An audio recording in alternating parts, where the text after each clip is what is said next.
Assalamualaikum warahmatullahi wabarakatuh. Selamat pagi Bapak Ibu dosen dan rekan-rekan sekalian. Perkenalkan, saya Sila Widi Pangesti, nomor induk mahasiswa 110262640008, mahasiswi pendidikan khusus Universitas Negeri Jakarta. Hari ini saya akan memaparkan hasil mini riset saya yang berjudul Analisis Perkembangan Motorik Halus Pra-Akademik Anak TK. Penelitian ini bukan hanya sekedar tugas mata kuliah, melainkan upaya untuk memahami lebih dalam bagaimana kesiapan fisik mendasari keberhasilan akademik anak di masa depan melalui struktur laporan ilmiah IMR-ED. Mengapa kita harus peduli pada motorik halus? Dalam hierarki perkembangan, kemampuan motorik halus adalah output dari kematangan sistem saraf pusat dan koordinasi otot kecil. Masalah yang sering muncul di lapangan adalah adanya asinkronitas. Kita sering melihat anak yang secara lisan sangat cerdas, namun mengalami hambatan berat saat diminta memanipulasi alat tulis. Ketidakmampuan ini seringkali disalahartikan sebagai perilaku malas atau kurang motivasi. Padahal secara neurologis, mungkin ada mata rantai yang terputus antara perencanaan gerak di otak dengan eksekusi di tangan. Riset ini bertujuan untuk membedah hambatan tersebut agar kita sebagai calon pendidik khusus tidak salah dalam memberikan label maupun intervensi.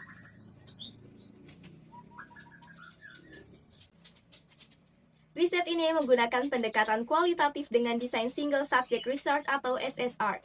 Metode ini dipilih karena dalam pendidikan khusus kita menjunjung tinggi prinsip individualized edukasi. Subjek adalah seorang anak TK usia 5-6 tahun. Untuk menjaga integritas profesi, identitas subjek saya samarkan sepenuhnya.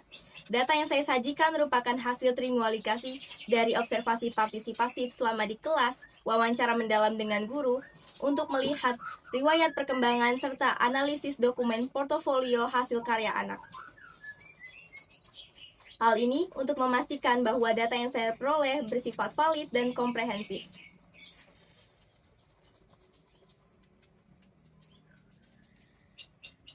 Mari kita bedah tabel 1 di layar. Di sini terlihat diskrepansi yang tajam pada aspek kognitif dan bahasa. Subjek berada pada kategori yang sangat baik. Ia mampu melakukan penalaran logis dan memiliki kosakata yang kaya. Namun, mari kita lihat aspek motorik halusnya. Contoh pertama, saat aktivitas pre-writing atau menebalkan garis, subjek menunjukkan ketidakstabilan pada pergelangan tangan atau wrist stability. Genggamannya sangat tegang, sebuah kompensasi karena lemahnya otot-otot jari, sehingga garis yang dihasilkan sering terputus atau tidak presisi.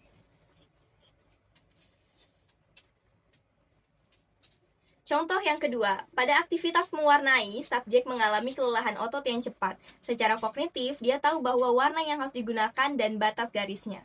Namun, secara fisik, daya tahan endurance otot intrinsik tangannya sangat rendah. Setelah 3 menit, dia biasanya akan mengalihkan perhatian. Ini adalah mekanisme pertahanan diri anak karena merasa aktivitas tersebut secara fisik menyakitkan atau sangat melelahkan.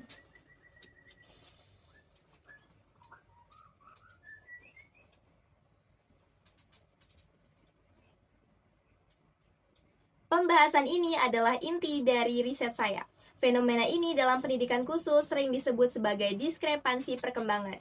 Pertama, dari sisi motorik perseptual, hambatan subjek bukan pada pemahaman visual, melainkan pada integrasi motorik dan visual.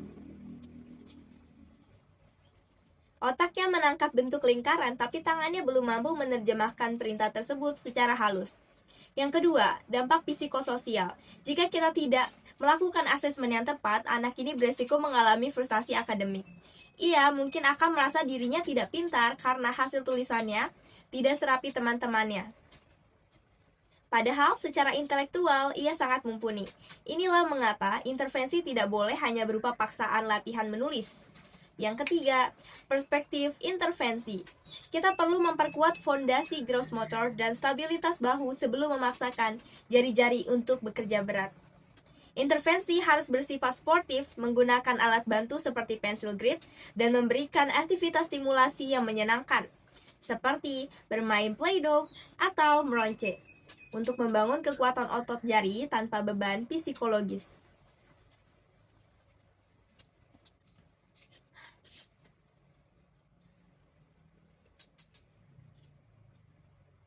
Sebagai penutup, kesimpulan dari riset ini adalah perlunya kolaborasi antar guru dan orang tua untuk memberikan stimulasi motorik yang tepat sasaran.